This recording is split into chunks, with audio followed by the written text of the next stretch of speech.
آج کے اس مختصر خطبے میں آپ سے سورۃ القصص کی کچھ آیات کے بارے میں بات کروں گا۔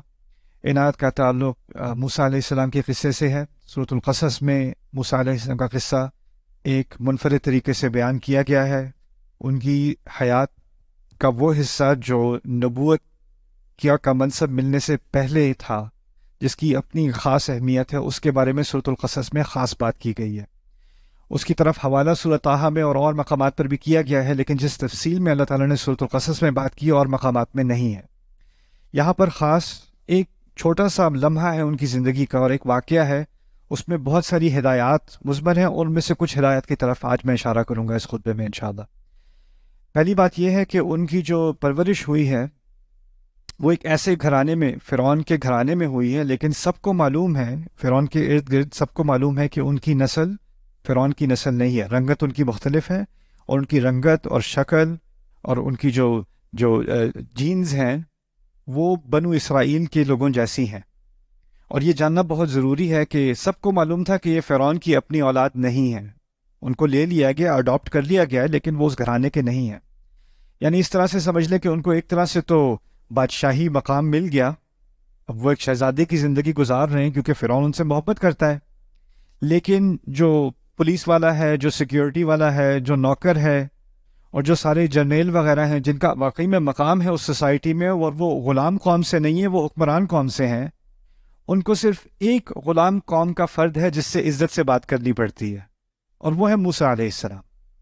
یعنی باقی بنو اسرائیل میں سے کوئی اور بھی ہونا تو وہ اس کو نیچ سمجھ کے، غلام سمجھ کے اس سے جیسی بھی بدتمیزی کریں کیونکہ وہ نچلی سوسائٹی کے لوگ ہیں، لیکن اس نچلی سوسائٹی میں سے ایک فرد ایسا ہے جس کو ان کو سر، جناب، دروازہ کھولنا پڑتا ہے ان کے لیے، ان کو عزت دینی پڑتی ہے، اور دل میں ان کے یہ نفرت بڑھتی چلی جا رہی ہے کہ کیوں ایسا کریں ہم، یہ تو نچلی قوم کا ہے۔ کیا اس میں نظر آتا ہے فرعون کو کہ اس کو اتنا مقام دیا ہوا ہے، اس کو باقیوں کی طرح ذلیل کرنا چاہیے؟ اس کا کیسے حق بنتا ہے کہ اس محل میں رہے اور ہم اس کے لیے دروازہ کھولیں، اس کی عزت کریں؟ یہ بات آپ کو پہلے سمجھنے کی ضرورت ہے۔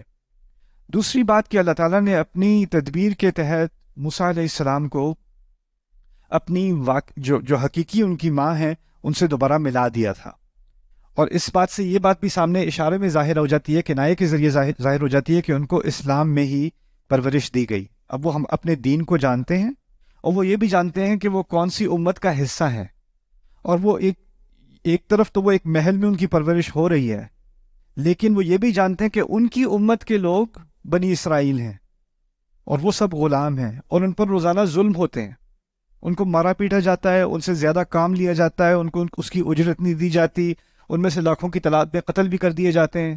اگر فرعون کو لگے کہ بہت زیادہ لڑکے پیدا ہو رہے ہیں، کہیں وہاں بغاوت نہ ہو جائے تو لڑکوں کی تعداد کو کم کر دو، تو کچھ سال بعد لڑکوں کو ذبح کر دیا جاتا ہے، لیکن عورتوں کو چھوڑ دیتے ہیں۔ کیوں؟ کیونکہ بعد میں بھی اور بچے بھی پروڈیوس کرنے ہوں گے اور غلاموں کی ضرورت پڑے گی، تو ان کو وہ مویشیوں کی طرح رکھے ہوئے تھے۔ اور موسیٰ علیہ السلام کو اس بات کا علم ہے کہ یہ لوگ اس طرح سے میری قوم کو، یعنی امت مسلمہ کو اس وقت کی، اس طرح سے ان کے ساتھ برتاؤ کرتے ہیں۔ اس بات کا بھی ان کو اچھی طرح علم ہے کیونکہ وہ اس گھرانے سے ہیں اور اس خاندان سے ہیں کہ ان کی تراث کیا ہے، یعنی پیچھے جا کر وہ مصر میں کیسے آئے تھے بنو اسرائیل یوسف علیہ السلام کے ذریعے، اور یوسف علیہ السلام یعقوب، اور ان کے پیچھے اسحاق، اور ان کے پیچھے ابراہیم علیہ السلام، تو وہ اس سلسلے کا ایک حصہ ہیں، اور اس بات کا ان کو علم ہے۔ نبی نہیں ہے لیکن اپنے مسلمان ہونے کا اور ملت ابراہیم کا حصہ ہونے کا ان کو علم ہے۔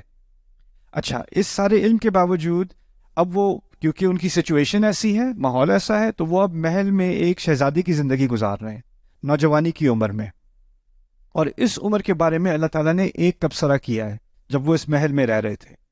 وَلَمَّا بَلَغَ أَشُدَّهُ وَاسْتَوَىٰ آتَيْنَاهُ حُكْمًا وَعِلْمًا وَكَذَلِكَ نَجْزِي الْمُحْسِنِينَ۔ یہ سورۃ القصص کی پہلی آیت ہے جس کے بارے میں ہم بات کریں گے، کہ جب موسیٰ علیہ السلام ایسی عمر میں پہنچ گئے جس کو آج کل ہم کہیں گے ٹین ایج ایئرس، بلغ اشدہ، یعنی وہ مردانگی کی عمر تک پہنچ گئے۔ اچھا، اب وہ بالغ ہو گئے، اس کا مطلب ہے کہ اب بالغ ہونے میں ہمارے دین سے مراد کیا ہے کہ اب جو آپ فیصلہ کرو گے نا، جو کام کرو گے اور جو اختیار کرو گے، اس کے ذمہ دار آپ خود ہو۔ جیسے کسی بھی ملک کے قانون میں ہوتا ہے، ایک عمر کے بعد اگر کوئی انسان کوئی غلط حرکت کرے یا کسی قانون کو توڑے تو اس کے لیے عدالت اور ہوتی ہے، اور کم عمر کا کوئی کرے تو اس کے لیے عدالت اور ہوتی ہے، جوونائل کورٹ سسٹم ہوتا ہے، ٹھیک ہے نا؟ تو اب وہ اس حد تک پہنچ گئے ہیں کہ اب ان کو ایک بالغ قرار دیا جا رہا ہے۔ ان کے بارے میں اللہ تعالیٰ نے تین چیزیں بتائی ہیں ان کے بارے میں۔ پہلی بتائیے آتیناہ حکمن، کہ ان کو اللہ تعالیٰ نے حکمت دی اور پکا فیصلہ کرنے کی صلاحیت دی، صحیح فیصلہ کرنے کی صلاحیت دی۔ استحکام بھی حکم سے نکلا ہے، حکمہ بھی حکم سے نکلا ہے، احکام بھی حکم سے نکلا۔ اس میں کئی معنی ہیں، خلاصہ یہ سمجھ لیں کہ اللہ تعالیٰ نے اس نوجوان لڑکے کو جو شہزادے کی زندگی گزار رہا تھا، اچھے فیصلے کرنے کی صلاحیت دی۔ اس بات کی اہمیت یوں ہے کیونکہ ایک کم عمر میں نا بچہ حفظ جلدی کر لیتا ہے، سیکھ جلدی جاتا ہے، جیسے زبان جلدی سیکھ جاتا ہے یا رٹا جلدی سے کر لیتا ہے، حفظ جلدی سے کر لیتا ہے۔ اگر آپ جو علم کو ابزارب کرنے کی، علم کو اخذ کرنے کی جو صلاحیت نوجوان میں ہوتی ہے نا، وہ زیادہ ہوتی ہے۔ اور اگر آپ 70-80 سال تک پہنچ جائیں، آپ میں حکمت زیادہ ہے لیکن اب نیا علم سیکھنے کی صلاحیت کم ہو جاتی ہے، چیزیں اس طرح یاد نہیں رہتی جیسے پہلے یاد رہی ہوتی تھی، اور وہ حافظہ بھی کمزور ہوتا چلا جاتا ہے۔ تو کم عمری میں اصل میں دور ہوتا ہے علم کا، اور بڑی عمر میں جا کے دور آتا ہے حکمت کا۔ نوجوان کے پاس علم تو بہت سارا آ جائے، حکمت تجربے کے بعد آتا ہے۔ اسی لیے نوجوان علم ہونے کے باوجود بے وقوف فیصلے بھی کرتا ہے۔ اس کو پتا ہوگا گاڑی تیز نہیں چلانی، یا اس طرح جو ہے وہ بالکل کیئرلیس ہو کے اسپیڈنگ نہیں کرنی، یہ نہیں کرنی، لیکن مزہ آ رہا ہے تو وہ کرے گا۔ اس کو پتا ہے خطرناک ہے، علم تو ہے اس کے پاس کہ یہ خطرناک ہے، کرے گا پھر بھی۔ اس کو پتا ہے میڈیکل اسٹوڈنٹ ہوگا، میڈیکل اسٹوڈنٹ ہے تو اس کو پتا ہے کہ آپ کی لنگس کے ساتھ کیا ہوتا ہے، آپ اسموکنگ کرتے ہو تو، سگریٹ پیتے ہو تو آپ کے ساتھ اندر جسم کے ساتھ کیا نقصان ہو رہا ہوتا ہے، اس کو عام لوگوں سے زیادہ پتا ہے کیونکہ وہ میڈیکل اسکول میں جا رہا ہے۔ لیکن پھر بھی کلاس میں سٹریس بہت ہوگی، باہر کھڑا اسموکنگ کر رہا ہے۔ کیوں؟ علم تو ہے، حکمت نہیں ہے۔ حکمت جو ہے وہ بعد میں جا کر آتی ہے۔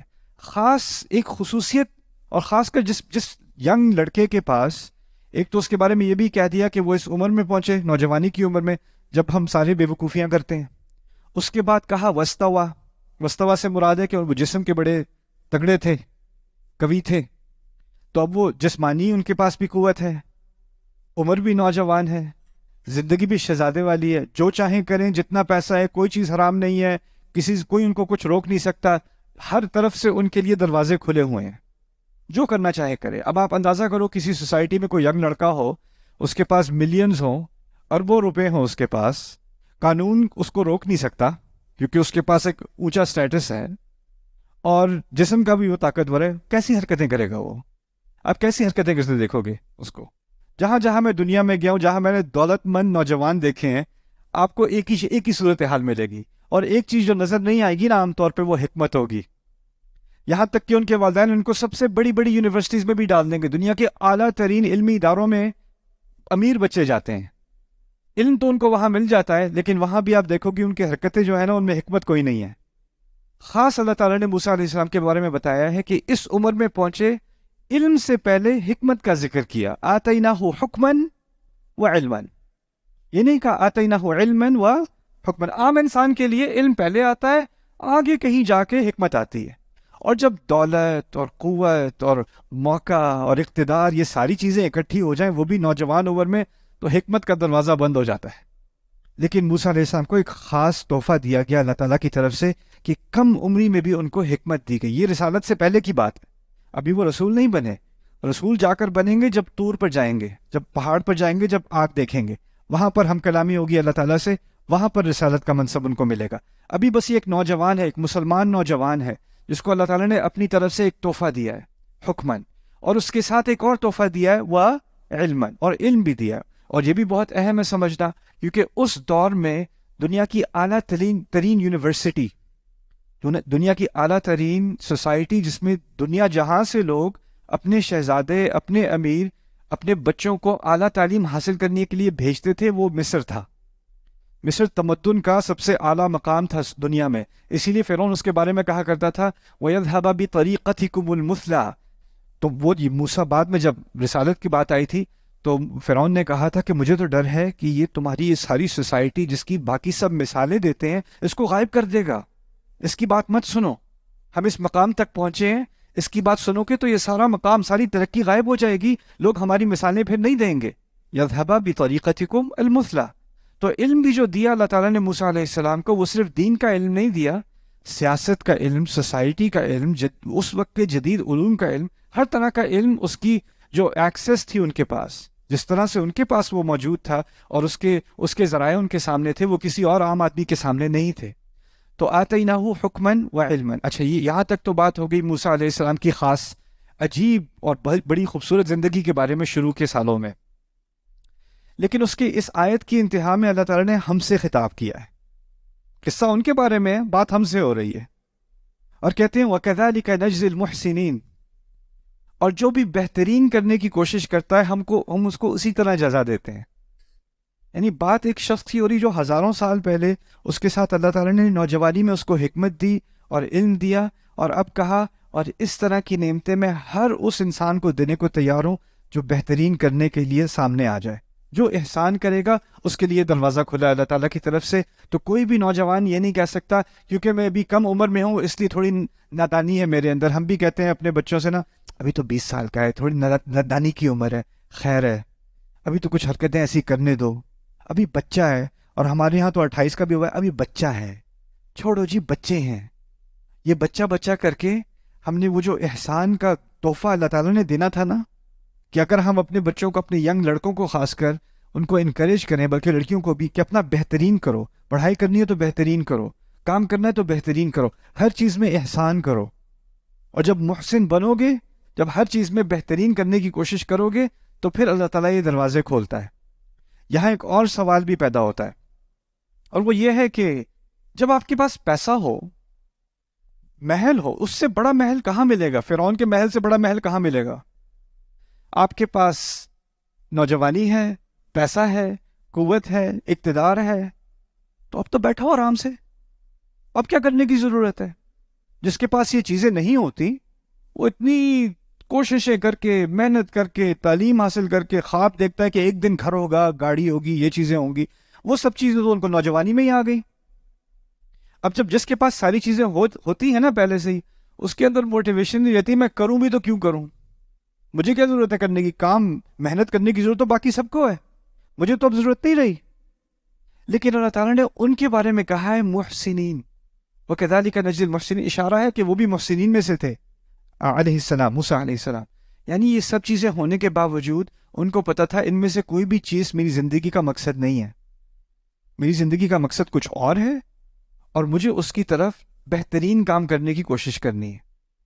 اب ان کو معلوم تھا کہ کیونکہ وہ رائلٹی ہیں، ان کا ایک خاص مقام ہے، اور وہ محل میں بھی رہتے ہیں، تو وہ ایسے کھل کر تو آواز نہیں اٹھا سکتے کہ یہ جو میری قوم ہے اس کے ساتھ زیادتی ہو رہی ہے، ان کے ساتھ زیادتی مت کرو، زیادہ کوئی سنے گا نہیں، یا پھر وہ بھی مشکل میں پڑ جائیں گے، تو ان کے لیے اللیگل ہے اس قسم کی بات کرنا. تو انہوں نے اسی عمر میں ایک فیصلہ کیا، اور اس فیصلے کا ذکر اگلی آیت میں، وَدَخَلَ الْمَدِينَةَ عَلَى حِينِ غَفْلَةٍ مِّنْ أَهْلِهَا.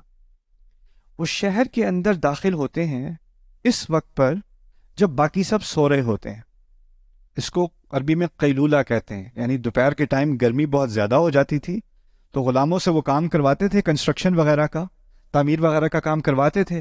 لیکن جو کام کرواتے تھے کوڑے مار مار کے، ان کے لیے بھی بہت گرمی ہو جاتی تھی، ان کو بھی سائے میں جا کے سونا پڑتا تھا. تو جب وہ بریک لیتے تھے تو سارے جو مزدور ہیں وہ بھی بریک لیتے تھے، تو سڑکیں خالی دوپہر کے دوران نا، جب بہت شدید گرمی ہوتی تھی تو ساری سڑکیں خالی مصر میں. اور اس ٹائم پہ موسیٰ علیہ السلام کو خیال آیا کہ یہ ایک واحد ٹائم ہے کہ اگر میں اپنی امت کی کوئی خدمت کر سکوں اور اتھارٹیز مجھے نہ پکڑیں، وہ یہ ٹائم ہے. تو وہ محل کی ساری لگژری اور آرائشیں چھوڑ کے، سارا آرام چھوڑ کے، اس وقت میں جس میں کوئی انسان باہر دھوپ میں نہیں نکلتا، اس وقت پہ وہ چھپ کے وہ نکلتے ہیں اور وہ شہر میں آتے ہیں کہ کسی کی میں مدد کر دوں، کوئی بوڑھا ہوگا اس کا میں کام مکمل کر دوں، یا اس کو کچھ کھانا دے دوں، یا کسی کی کسی کو کوئی تکلیف ہو گئی ہے تو میں اس کی مدد، مرہم پٹی کرنے کی کوشش کروں. یعنی وہ ڈھونڈ رہے ہیں میں کیسے کسی کی مدد کروں، یہ ان کا احسان ہے. پچھلی آیت میں کہا تھا وَكَذَلِكَ نَجْزِي الْمُحْسِنِينَ، تو سوال رہ گیا ان کا احسان کیسا ہوگا؟ تو قرآن نے خود ہی اس کی تفسیر تھوڑی سی کر دی کہ وہ اب ڈھونڈ رہے ہیں میں کیسے کوئی موقع ڈھونڈوں کہ میں کسی اور کی مدد کر دوں. اور اس میں ہمارے لیے بھی اشارہ ہے. اگر اللہ تعالیٰ نے آپ کو نہیں دیا، آپ کے رزق میں کمی ہے، قدر علیہ رزقہ، اللہ کبھی کبھی کسی کے رزق میں کمی کرتا ہے تو اس کو مشکل آتی ہے، اس کو 3 جاب کرنی پڑتی ہیں، اور وہ سارا دن ساری رات محنت میں لگا رہتا ہے کہ ایک روٹی بھی آ جائے ٹیبل پر. لیکن کچھ لوگوں کے لیے اللہ تعالیٰ نے آسانی کی ہوتی ہے, ان کے لیے رزق کا دروازہ کھول دیا ہوتا ہے. اب ان کو کرائے کی فکر اتنی نہیں ہے, انکم کی اتنی فکر نہیں ہے, اور جب خوشحالی آ جاتی ہے تو تھوڑا سا فری ٹائم بھی آ جاتا ہے. اور جب فری ٹائم آتا ہے تو اس میں احسان کا اشارہ کیا ہے کہ میں سوچوں میں کس کی مدد کر سکتا ہوں, ابھی میں اس وقت کا استعمال کیسے کروں گا کسی کا کوئی بھلا ہو جائے. یہ ہے کذالک نجزی المحسنین. اور اگر میں یہ کروں گا تو مجھے کیا تحفہ, مجھے کیا ملے گا اس سے, مجھے کیا ملے گا, وہ پہلی آیت میں ہے حکمن و علمن, وہ تحفے ہیں اللہ تعالیٰ کے, وہ ملیں گے مجھے حکمت ملے گی, میرے علم میں اضافہ ہوگا. اور حکمت کا پہلے ذکر کرنا اور علم کا بعد میں ذکر کرنا, اس کی ایک اور بڑی خوبصورت, اس کا ایک خوبصورت راز یہ بھی ہے کہ علم کسی کے پاس بہت زیادہ ہو اور حکمت نہ ہونا تو اس علم کا کوئی فائدہ نہیں ہوتا. تو اللہ تعالیٰ حکمت پہلے دے رہے ہیں, اور حکمت اخذ کرنے کے بعد اب آپ صرف اسی قسم کا علم حاصل کرو گے جس کا اصل میں ہی فائدہ ہوگا. اصل میں عربوں کے ہاں تو حکمت کی جو تعریف ہے نا, وہ ہے العلم النافع والعمل به, ایسا علم جو فائدہ دے اور پھر اس پر عمل بھی کیا جائے, یعنی مفید علم کو حکمت کہتے ہیں اصل میں. لیکن آپ دیکھ رہے ہیں اب ہم انفارمیشن ایج میں ہیں, ہم اس دور میں رہ رہے ہیں جو علم کا دور ہے. آپ کسی بھی چیز کا علم حاصل کرنا چاہتے ہو, آپ انگلی سے ایک تھوڑے سے بٹن دباؤ اسکرین کے اوپر, اسکرین پہ ٹیپ ٹیپ کرو, سارا علم آپ کے سامنے آ جائے گا. کسی بھی چیز کے بارے میں کوئی بھی سوال آپ کے ذہن میں, سوال آپ کے پاس فوراً آ جائے گا. آپ اپنے دادا سے پوچھو, اپنے ابو سے پوچھو, ان سے پوچھو جب آپ کے ذہن میں کوئی سوال آتا تھا تو آپ اس کا جواب کیسے لیتے تھے, کہ یہ سڑک کیسے بنی, یہ بلڈنگ کتنی پرانی ہے. اب میں گوگل کروں یہ بلڈنگ کتنی پرانی ہے, اس کا آرکیٹیکٹ کون ہے. لیکن اس وقت وہ کسی لائبریری میں جائیں گے, نہیں یہ کتاب تو اس لائبریری میں نہیں, آپ کو فلانی لائبریری میں جانا پڑے گا اگر اس سوال کا جواب. علم کا راستہ اتنا مشکل ہوا کرتا تھا. تو علم کا راستہ جتنا کھلا آج ہے اتنا کبھی انسان کی تاریخ میں نہیں کھلا ہوگا. لیکن حکمت کا دروازہ اتنا ہی بند ہوتا چلا گیا ہے. کیوں؟ کیونکہ اب ہمارا سارا فری ٹائم فضول علم حاصل کرنے میں چلا گیا ہے. عام نوجوان کو کسی اسپورٹس کے بارے میں, کسی ایکٹر کے بارے میں, کسی سنگر کے بارے میں, کسی یوٹیوبر کے بارے میں جتنی معلومات اس کو اس کے بارے میں ہے, جو مفید علم ہے اس کے بارے میں اس کو کچھ زیادہ نہیں معلوم, دینی اعتبار سے بھی اور دنیاوی اعتبار سے بھی. گاڑی اس کو فکس کرنی نہیں آتی, لیکن ویڈیو گیم کے بارے میں بہت ساری معلومات ہیں اس کو, کہ اس میں ہائی رینکنگ کیسے آتی ہے. ٹھیک ہے نا. تو یہاں پر جو حکمن و علمن کہا ہے, یہ تحفہ ہے اللہ تعالیٰ کی طرف سے, اگر میں کوشش کروں کسی اور کی مدد کرنے کی. وَكَذَلِكَ نَجْزِي الْمُحْسِنِينَ. اچھا, آخری بات آج جہاں تک میں پہنچنا چاہ رہا تھا وہاں تک تو نہیں پہنچیں گے, لیکن ایک اور بات آپ کے سامنے رکھ دوں. وہ یہ تھی کہ جب وہ وہاں گئے ہیں, اس شہر میں خالی تھا, فَوَجَدَ فِيهِ رَجُلَيْنِ يَقْتَتِلَانِ, وہاں دیکھتے ہیں دور دو آدمی ہیں, ایک دوسرے کو قتل کر رہے ہیں, لگ رہا ہے ایک دوسرے کو مارنے پہ پڑے ہوئے ہیں, اور سڑک پہ کوئی نہیں ہے, کوئی گواہ نہیں ہے, کوئی نہیں, وہ ہیں اور دور دو آدمی ہیں. اب وہ قریب آتے ہیں تو پتہ چلتا ہے هذا من شیعته وهذا من عدوه, یہ ان کے لوگوں میں سے ہے, ان کے گروہ میں سے, یعنی وہ مسلمان ہے. ایک مسلمان ہے, بنی اسرائیل اس وقت کے مسلمان تھے, اور دوسرا ان کی دشمن قوم میں سے ہے. دشمن قوم ان کی کون ہے؟ فرعون. یعنی مسلمان اور کافر, دشمن قوم آپس میں ایک دوسرے سے لڑ رہے ہیں. اس مارکے کو انہوں نے دیکھا. هذا من شیعته وهذا من عدوه فاستغاثه الذي من شیعته على الذي من عدوه.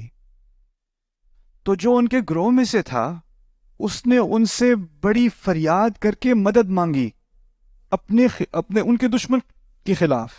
اس طرح سمجھ لیں میرے مسلمان بھائی میری اس کافر کے خلاف مدد کریں. اور استغاثہ کا لفظ ہوتا ہے بارش کی دعا کے لیے, آپ کو پتا ہوگا صلاۃ الاستغاثہ. مقصد یہ تھا کہ اشارے میں کہا جا رہا ہے کہ موسیٰ علیہ السلام کا قد اتنا بڑا تھا اور ان کی جسمانی قوت اتنی زیادہ تھی کہ ان کی مدد ایسے جیسے آسمان سے مدد آ رہی ہے. تو آپ کچھ کریں میرے لیے, آپ تو میرے بھائی ہیں مسلمان. فاستغاثہ الذی من شیعته علی الذی من عدوہ. تو موسیٰ علیہ السلام ایک ینگ نوجوان, وہ دیکھ رہے ہیں کہ میری امت کا ایک فرد, میرا بھائی, اس کے خلاف ایک کافر اس کو قتل کرنے کی کوشش کر رہا ہے, میں کھڑا دیکھتا رہوں کیا؟ تو وہ فوراً آگے گئے. فَوَكَّزَهُ مُوسَى, موسیٰ علیہ السلام نے اس کو ایک مکہ مارا. کس کو؟ فرعون کے فوجی کو. فَقَضَى عَلَيْهِ, اسی وقت اس کی موت ہوگی، ایک مکے سے وہ مر گیا۔ اب جیسے ہی وہ مرا ہے، فوراً موسیٰ علیہ السلام کے منہ پر جو الفاظ آئے وہ قرآن نے ریکارڈ کیے ہیں۔ یہ الفاظ نہیں ہے تکبیر اللہ اکبر، ایک کافر کم از کم، چلو 2 لاکھ اور رہ گئے، اگر اللہ نے یہ ایک فتح ہے ہماری، فتح نصر من اللہ و فتح قریب، یہ الفاظ بھی نہیں آئے۔ الفاظ کیا نکلے ان کے منہ سے؟ کہتے ہیں ھذا من عمل الشیطان، یہ شیطان کے عمل میں سے ہے۔ مکہ مارا ہے کافر کو، اور مارتے ساتھی کہتے ہیں یہ شیطان کے عمل میں سے ہے۔ انہ عدو مضل مبین، یہ تو دشمن ہے اور یہ گمراہ کرتا ہے، اور یہ بڑے واضح طریقے سے گمراہ۔ اب مجھ پہ واضح ہو گیا کیسے یہ شیطان گمراہ کرتا ہے۔ سوال یہ پیدا ہوتا ہے، انہوں نے تو جہاد فی سبیل اللہ کیا تھا، مسلمان کی جان بچائی تھی، قتال کیا تھا۔ اگر ہم میں سے کوئی دیکھ رہا ہوتا ہے یہ اور مکہ دیکھتے، ہم تو کہتے تکبیر، یہ دیکھو ایسے کرتا ہے مسلمان، ایسے آتی ہے اللہ کی مدد، ہم تو نعرے مارتے، ہم تو خوش ہوتے۔ اور یہاں موسیٰ علیہ السلام فتح کے فوراً بعد، دشمن کا خاتمہ کرنے کے فوراً بعد کہہ رہے ہیں یہ تو شیطان کا عمل ہے۔ تو سوال یہ پیدا ہوتا ہے یہ شیطان کا عمل کیسے ہے؟ یہ کیسے ہو گیا شیطان کا عمل؟ دیکھیے قرآن نے ایک بات کہی ہے، کَلَّا بَلْ تُحِبُّونَ الْعَاجِلَةَ وَتَذَرُونَ الْآخِرَةَ، تم کو جلدی بہت پسند ہے، تم لوگوں کو آخرت کو تم پیچھے کر دیتے ہو۔ ایک روایت میں آتا ہے رسول صلی اللہ علیہ وسلم کہتے ہیں العاجلۃ من الشیطان، جلدی شیطان سے ہوتی ہے، جلدی شیطان سے ہوتی ہے۔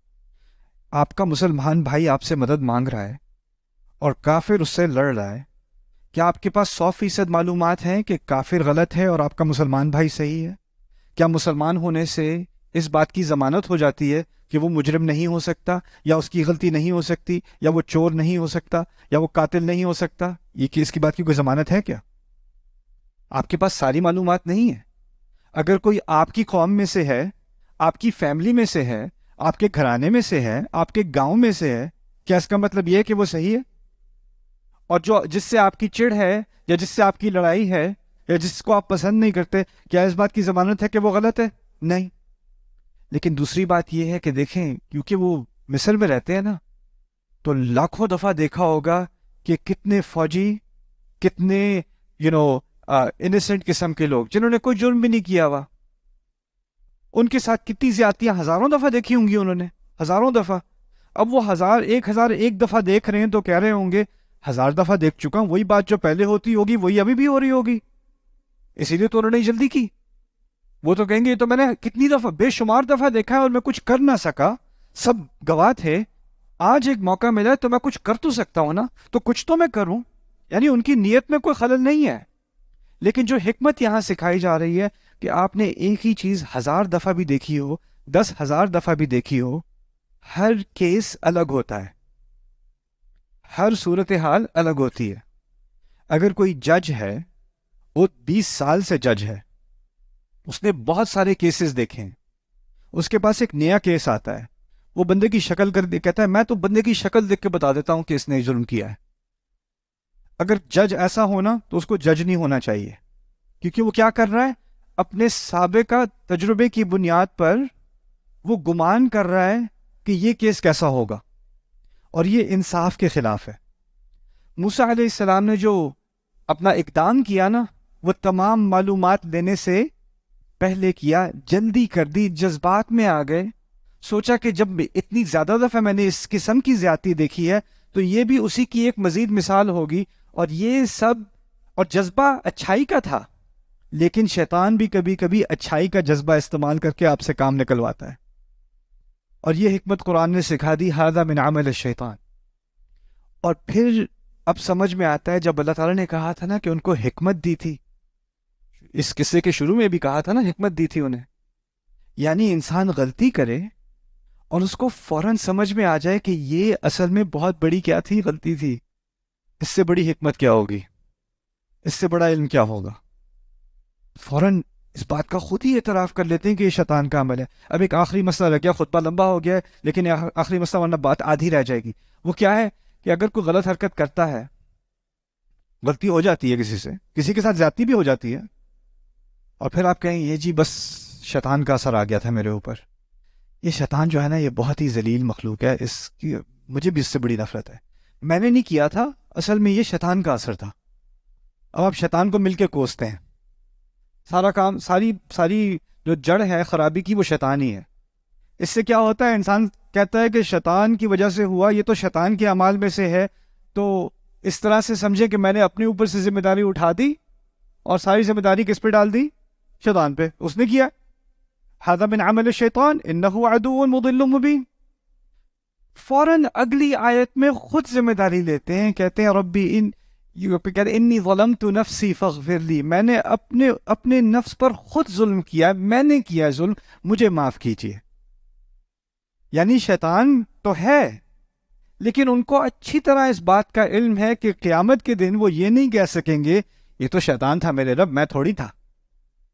فوراً اللہ تعالیٰ کی طرف رجوع کر کے کہتے ہیں انی ظلمت نفسی، میں نے، اس میں کوئی شک نہیں ہے، جو ظلم کیا ہے وہ میں نے اپنے اوپر کیا ہے. اور یہ بھی بہت بڑی حکمت ہے. کسی سے غلطی ہوتی ہے نا تو وہ کہتا ہے سوسائٹی دیکھیں، سوسائٹی میں پریشر بہت ہے، فتنہ بہت ہے، میں کیا کروں، ایسے ہو گیا، لیکن میں انسان ہوں آخر. اس کو دیکھیں، اس نے مجھ سے یہ بات کی، مجھے غصہ آ گیا تو میں نے یہ کر دیا، فلانے نے یہ کیا، میں نے ایسے کر دیا. آپ ہر ایک کو ذمہ دار ٹھہرانے کو تیار ہو، لیکن حکمت کا تقاضا کیا ہے؟ اپنے آپ کو تو پہلے ذمہ دار ٹھہراؤ نا اپنے رب کے سامنے. اگر یہ نہیں میں کہہ سکتا کہ اصل میں جو ظلم کیا وہ میں نے اپنے ساتھ کیا ہے تو مجھے معاف کر دیجئے. فغفر لہ، اور اس کی بنیاد پر اللہ تعالیٰ نے انہیں معاف کر دیا. فغفر لہ، یہ آخری بات اس پہ ایک اور خطبہ کے بھی انشاءاللہ میں بھی اگلے ہفتے کریں گے کہ اللہ تعالیٰ نے جب انہیں معاف کیا ہے تو کیا انہیں معلوم تھا کہ اللہ تعالیٰ نے انہیں معاف کیا کہ نہیں؟ جیسے آپ نے کوئی بڑی غلطی کی ہو اور اب اللہ تعالیٰ سے معافی مانگو، اللہ تعالیٰ سے استغفار کر لو، پھر شک آتا ہے پتہ نہیں میری استغفار قبول بھی ہوئی ہوگی کہ نہیں. میں نے کوئی چھوٹی غلطی تھوڑی کی، قتل کیا آخر، یہ کوئی چھوٹا گناہ تو نہیں ہے.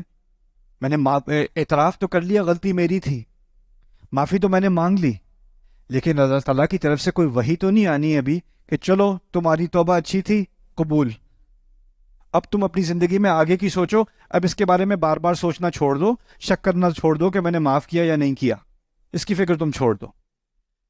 یہ سوال بھی ایک بہت اہم سوال ہے، کیسے پتہ چلے مسلمان کو کہ اس کی استغفار قبول ہوئی کہ نہیں ہوئی؟ تو انشاءاللہ اگر موقع ملا تو اگلے ہفتے اس کے بارے میں بات کریں گے. بارک اللہ لی ولکم فی القرآن الحکیم ونفعنی وإیاکم بالآیات والذکر الحکیم. الحمد لله وكفى والصلاة والسلام على عباده الذين اصطفى، خصوصا على أفضلهم وخاتم النبيين محمد الأمين وعلى آله وصحبه أجمعين. قال الله عز وجل في كتابه الكريم بعد أن أقول أعوذ بالله من الشيطان الرجيم إن الله وملائكته يصلون على النبي يا أيها الذين آمنوا صلوا عليه وسلموا تسليما. اللهم صل على محمد وعلى آل محمد كما صليت على إبراهيم وعلى آل إبراهيم في العالمين إنك حميد مجيد. اللهم بارك على محمد وعلى آل محمد كما باركت على إبراهيم وعلى آل إبراهيم في العالمين إنك حميد مجيد. عباد الله رحمكم الله، اتقوا الله، إن الله يأمر بالعدل والإحسان وإيتاء ذي القربى وينهى عن الفحشاء والمنكر ولذكر الله أكبر والله يعلم ما تصنعون. أقم الصلاة إن الصلاة كانت على المؤمنين كتابا موقوتا. I hope you guys enjoyed that video clip. My team and I have been working tirelessly to try to create as many resources for Muslims to give them first steps in understanding the Quran all the way to the point where they can have a deep, profound understanding of the Quran. We are students of the Quran ourselves, and we want you to be students of the Quran alongside us. Join us for this journey on BayyinaTV.com, where thousands of hours of work have already been put in. And don't be intimidated, it's step by step by step, so you can make learning the Quran a part of your lifestyle. There's lots of stuff available on YouTube, but it's all over the place. If you want an organized approach to studying the Quran beginning to end for yourself, your kids, your family, and even among peers, that would be the way to go. Sign up for BayyinaTV.com.